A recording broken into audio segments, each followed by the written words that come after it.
The rise and fall of the Roman Empire. Roman legend tells of twin brothers, Romulus and Remus, sons of a Trojan priestess and the Roman god of war, who established the first Roman settlement on a hill overlooking the Tiber River. The first known inhabitants of Rome and its surrounding towns were called Latins. The farming villages of the Latins were conquered by neighboring peoples known as the Etruscans around 600 BCE. The Etruscans built roads, temples, and public buildings, and encouraged trade. Although Rome grew into a powerful and prosperous city under their rule, the people of Rome eventually overthrew the Etruscan monarchy in 509 BCE and declared Rome a republic. Over the following centuries, the Roman Republic expanded its control over most of Italy. In fact, it soon became one of the most powerful empires of the Western world. During the 200s and 100s BCE, Roman conquerors sought to gain territory overseas. Their first major rival was Carthage, a colony and trade center on the coast of northern Africa. The two powers fought for control of the Mediterranean Sea in a series of three struggles known as the Punic Wars. The First Punic War resulted in Rome's conquest of Sicily, an island off the tip of Italy. The Roman conquerors went on to overtake the Mediterranean islands of Sardinia and Corsica. In the Second Punic War, Roman armies beat the great Carthaginian general Hannibal. Then, after Rome conquered Carthage in the Third Punic War, it established control over Greece and Macedonia. At its height in 117 CE, Rome was an enormous empire, extending over half of Europe, much of the Middle East, and the entire north coast of Africa. By the time Rome reached the peak of its prosperity, it was no longer an empire. In 45 BCE, the Roman general Julius Caesar assumed full control of all Roman territories. Caesar's heir, Octavian, became the first Roman emperor. He called himself Augustus, meaning exalted. Under Augustus's rule, the economy and culture flourished. Huge trade fleets carried goods back and forth across the Mediterranean Sea, and trade thrived in and beyond the empire.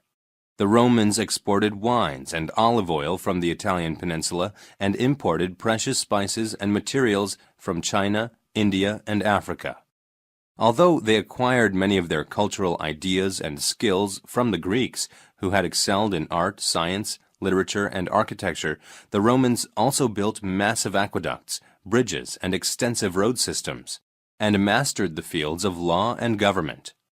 The legal code of ancient Rome serves as a model for civil law in several modern European and Latin American countries. The Roman government remained stable and respected through Augustus's rule. The power of the Roman army continued to grow, eventually assuming authority in the choosing of emperors. In 306 CE, the army appointed Constantine the Great as ruler of Rome. Constantine granted freedom of worship to all Christians, many of whom were prosecuted after the crucifixion of Christ in 30 CE. As a result, the Christian Church became the leading religion of the Roman Empire. After Constantine's death in 337 CE, Rome began its decline.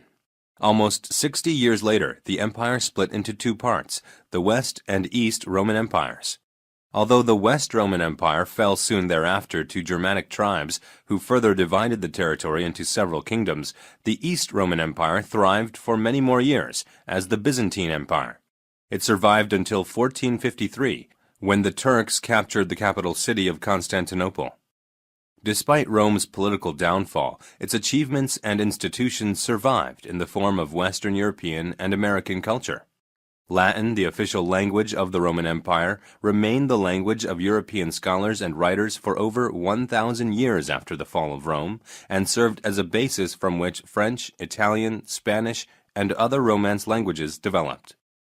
Throughout the Middle Ages, the Roman Catholic Church remained the dominant religious power throughout Europe, unifying the European nations while preserving Roman literature and the Latin language. Rome's social and economic system served as models for the developing societies of Western Europe and the Americas.